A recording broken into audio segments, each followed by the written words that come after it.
इस समय हम मौजूद है जिला कुल्लू में और हमारे साथ इस समय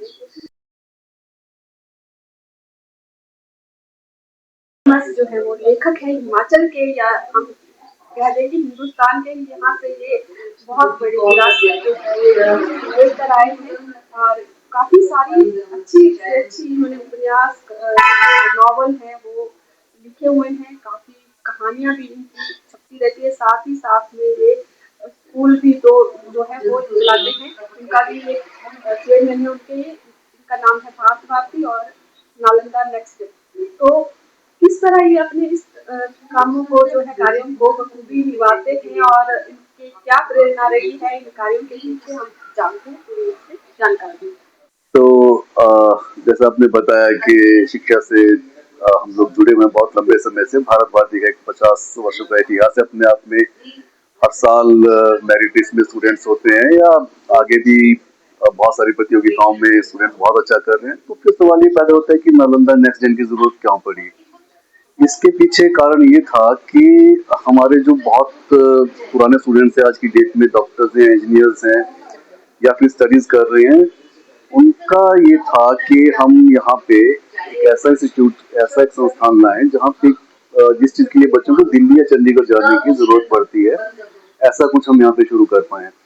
तो इस चीज को ध्यान में रखते हुए हमने Nalanda next gen senior secondary school की शुरुआत की, जहाँ पे बच्चों को न सिर्फ नीट और जेईई जैसे एग्जाम के लिए तैयार किया जाता है, बल्कि बोर्ड स्टडीज के लिए भी तैयार किया जाता है। और इन दोनों में संतुलन स्थापित करना बहुत जरूरी है।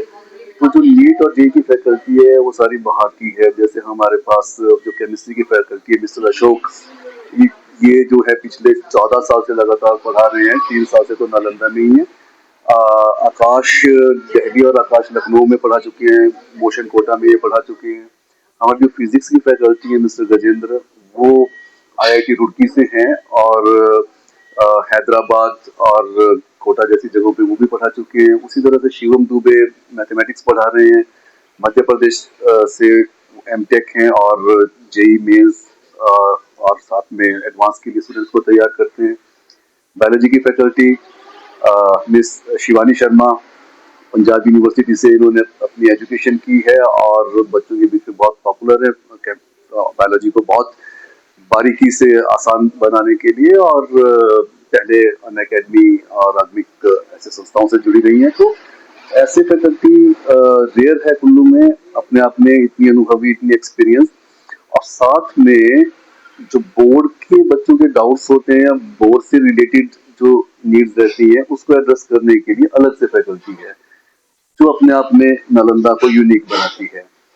फिर हम साथ में बच्चों के काउंसलिंग सेशंस हैं, इनके लिए रिक्रिएशन इंडोर एक्टिविटीज हैं, आउटडोर एक्टिविटीज हैं, स्कूल टूर एक रहता है इनका एक्सपोजर के लिए। तो ये सब चीजें हम साथ लेकर के चलते हैं और हम लगातार 2022 में नालंदा आया था, तब से लेकर के लगातार रिजल्ट दे रहे हैं। और आईआईटी एनआईटीज से लेकर के नीट की बहुत सारी सिलेक्शंस दी हैं।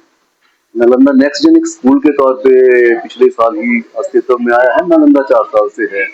तो इन सब में क्या है कि जो कुल्लू की टॉपर है, डिस्ट्रिक्ट टॉपर, वो नालंदा से है, जो 2025 की है, गीतांशी, और स्टेट में भी 6th रैंक है उसका। इसी के साथ अगर हम उससे पिछले साल की टॉपर देखें डिस्ट्रिक्ट कुल्लू की, मृदु ठाकुर, तो वो भी नालंदा से है। पिछले साल एक साथ लगा 5 नीट सिलेक्शन है, जो अपने आप में बहुत शानदार है। और इसी तरह से भारत भारती भी हर साल मेरिट में स्टूडेंट्स आते हैं। मेरिट में अब लिमिटेड स्टूडेंट्स आते हैं, लेकिन एक स्कूल की पहचान इस बात से होती है कि स्टेट बोर्ड 200 स्टूडेंट्स को एक सर्टिफिकेट ऑफ मेरिट देता है। उसमें से भारत भारती के 10th और +2 में more than 50% students they get that certificate of merit from SP board of school education, जो इस बात को दर्शाता है कि अच्छा कर रहा है स्कूल ओवरऑल। जितनी भी तरह की प्रतियोगिताएं होती हैं उनमें भारत भारती बहुत अच्छा प्रदर्शन हमेशा रहता है, पुरस्कार रहते हैं। और अभी जो इसी साल एक बड़ी उपलब्धि है, नीति आयोग एक बहुत सारी प्रतियोगिताएं करवाता है, उसमें एक नेशनल लेवल का कंपटीशन था, जिसमें बहुत सारे राउंड्स हुए और फाइनल राउंड में हिमाचल प्रदेश से सिर्फ भारत भारती स्कूल की टीम थी जिसने उसमें एंटर किया। और नेशनल लेवल पे 2nd पोजीशन हमारी टीम की रही, जो सिर्फ कुल्लू के लिए नहीं, हिमाचल के लिए भी गर्व की बात है। उन स्टूडेंट्स को नीति आयोग और एटीएल की तरफ से 1,25,000 रुपए का कैश अवार्ड उनको मिला, जो उन 4 बच्चों की टीम में उनके बैंक में ट्रांसफर हो चुका है। तो इस तरह की चीजें भी एटीएल लैब स्कूल में वो भी साथ साथ चलती रहती है। तो ये है शिक्षा वाला जो सफर है, कुछ इस तरह का है संक्षेप में। जैसे जी। कुल्लू की भौगोलिक स्थिति जैसे पहाड़ी है और ज्यादातर उच्च शिक्षा या इस तरह की जो कोचिंग वगैरह के लिए उनको पहाड़ी राज्यों में जाना पड़ता था ना, इस तरह का जो आपने यहीं पर सब कुछ उपलब्ध जो अपने अपने संस्थानों में अपने करवा दिया, जैसे तो किस तरह का रिस्पॉन्स अभी तक जो है यहाँ पर? हाँ, तो देखिए, जो शुरुआत हुई थी, हमने क्वालिटी कभी कॉम्प्रोमाइज नहीं की, फैकल्टी बहुत अच्छे लेवल की थी, लेकिन शुरू में क्या होता है कि एक विश्वास बनने में वक्त लगता है।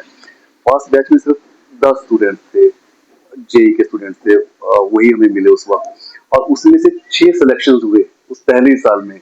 उसके बाद धीरे धीरे लोगों का विश्वास बना, और पिछले ही साल जिस तरह से नालंदा नेक्स्ट जन की शुरुआत हुई, हमारी उम्मीदों से अधिक एडमिशन हुए, हमें 2 सेक्शन क्रिएट करने पड़े।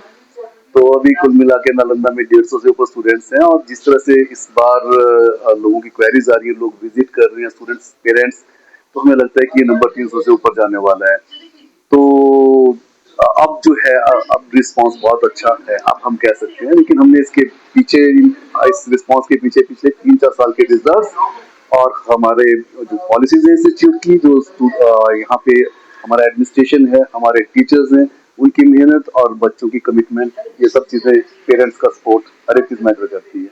अब बात आपके लेखन की। हाँ तो जी। आप बताइए, जैसे अभी भी आपका एक उपन्यास जो है बाजार जी जी। आया है, तो उसके बारे में कुछ बताएं और किस तरह ये मार्केट में उपलब्ध होगा, क्या इसका ओके। जैसे डिजिटल में भी आ रहा है, अमेज़न वगैरह में भी होगा, तो आप बताइए इस बारे में थोड़ा सा और किस बारे में? ओके, तो मेरी कहानियां थी इससे पहले बहुत सारी जो पब्लिश हो चुकी हैं। एक किताब उससे पहले आलोचना थी। बाजार मेरा पहला उपन्यास है, और इस बाजार के लिए रिस्पांस बहुत अच्छा आ रहा है। जिन भी लोगों ने पढ़ा है, बहुत सारे लोगों ने अब तक पढ़ लिया है। ये उपन्यास अमेज़न पे भी उपलब्ध है, और आधार प्रकाशन, जहाँ से प्रकाशित हुआ है, उनकी वेबसाइट पे भी है, और वहाँ से कुछ डिस्काउंट भी है इसके ऊपर। तो बहुत सारे लोग खरीद रहे हैं, फिर वो बताते हैं कि उन्होंने पढ़ा, और कई लोगों ने तो 2 दिन में पूरा पढ़ के खत्म कर दिया। तो मुझे संतोष होता है कि शायद कुछ काम इस दिशा में मैं कर पाया हूँ। बाजार की पृष्ठभूमि जो है, एक बाजार देख रहा है 1972 से लेकर के लगभग 1992-96 तक के दौर को। वहाँ जो घटनाएं घट रही हैं, वो राष्ट्रीय परिप्रेक्ष्य में कैसे जुड़ती हैं, लोग हैं, उनका संवाद है आपस में। तो उस तरह से एक रोचक ताना बाना है जिसमें वो बुना गया है।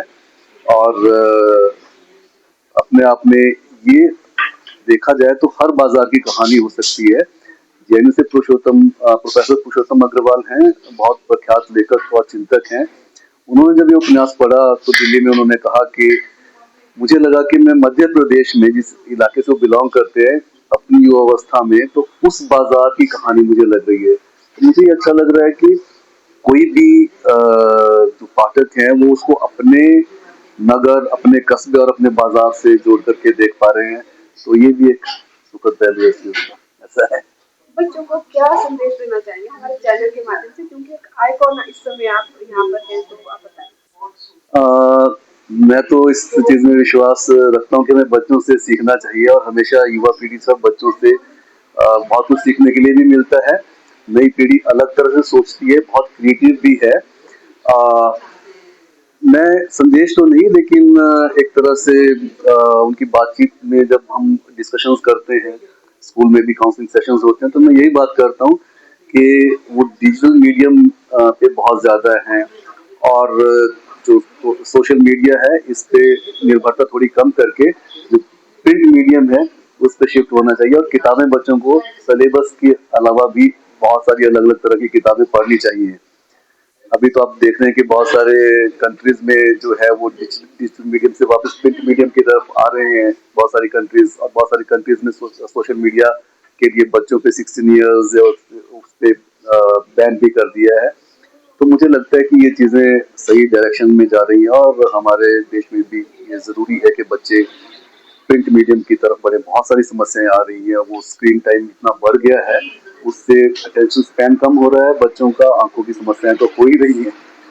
तो ये है, संदेश की तरह नहीं है, बस एक विचार बांटने की तरह है। हमसे जुड़ने के लिए आपका बहुत बहुत धन्यवाद। खबर अभी अभी के लिए मैं प्रिया शर्मा, धन्यवाद। Thank you very much. दुनिया में हर तरह के लोग हैं, पर हम वो हैं जिनकी नस नस ऑन है, जिनसे ये जहां ऑन है। तो आ अपनी एनर्जी फैला, सेल्फ बिलीफ का बैकअप बना, सोच की पावर से सपनों की फ्लड लाइट जला, बिजली की स्पीड से खुद को आजमा, सूरज को जरा पास बुला, spread the light bro, darkness को हरा। जो रहते हैं ऑन उन्हें भला रोक सकता है कौन? माइक्रोटेक, रहो ऑन, फुल ऑन।